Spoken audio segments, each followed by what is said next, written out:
What is a hero?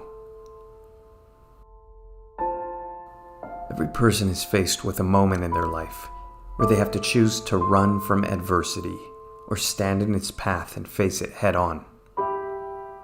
That question could not be more clear than 9/11, when our first responders were met with an impossible choice: to run into burning buildings when everyone else was running away. And yet for them it wasn't a choice. That moment came, and without question, without a moment's hesitation, they ran toward the fire, toward the danger, toward sacrifice. 2,977 lives were taken that day, 413 of which were first responders. 343 were firefighters. We honor you. 60 were police officers. We honor you. 8 were emergency medical technicians. We honor you. And the rest, 2,564, were mothers, fathers, daughters, sons, brothers, and sisters. In a day of tragedy, we saw more clear than ever what it means to be a hero. And we will never forget. 100 American flags are on display in front of Azusa City Hall for the 8th annual Field of Glory commemorating the September 11th attacks. Gabriel Valley is honoring victims of 9/11 by placing hundreds of U.S. flags at Azusa City Hall. The region experienced its own tragedy during the Monterey Park shooting earlier this year, but community efforts like this one really help residents move forward, they say. Happening now in Azusa, volunteers are adding a lot of red, white, and blue to the front lawn of City Hall. It's all part of today's ceremony to honor first responders and service members in remembrance of 9/11.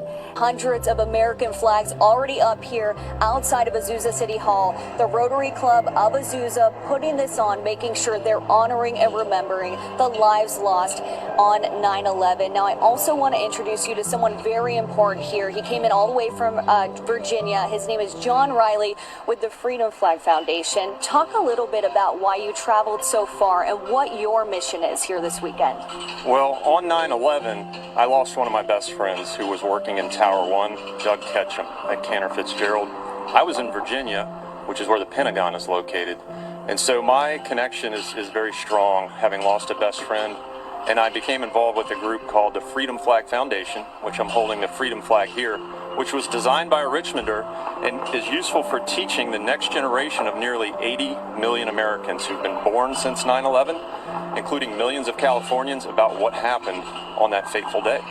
So your goal is to get this flag out there. You want more people to see this. It's been adopted in Virginia, Oklahoma, Delaware, and we hope that California will embrace it and one day adopt it as California's symbol of remembrance for 9/11. Why do you think it's important to have one unified flag?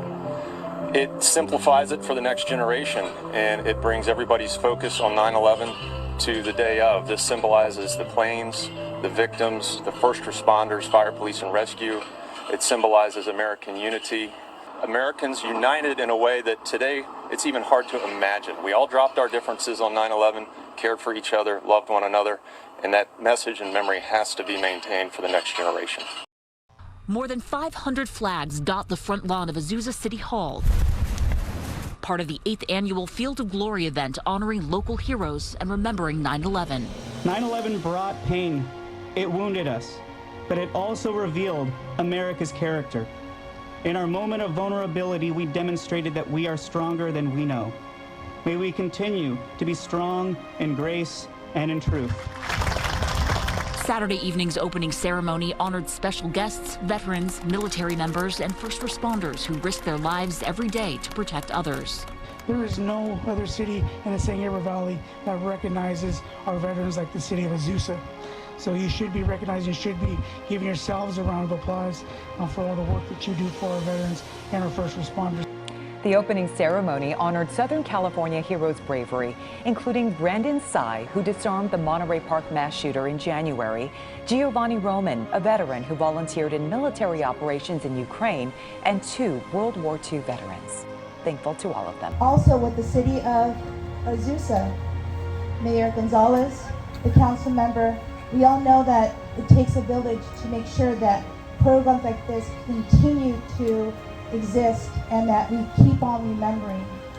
Our job for those people that live through that fateful thing is to educate the next generation so that they do not forget what occurred, because we will never ever forget. Remember those who have gone before and just pay your respects of saying thank you for what you've done. We have a fabric in society, and the Rotary, the Field of Glory, our organization, we are strong threads in that fabric that hold everybody together, bring community together, allow us to drop our differences, pause, reflect on something that really united the country, and celebrate the people that defend the country. When we remember 9/11, we honor our fallen, our families, our friends, and our heroes, and their memory lives on and further strengthens us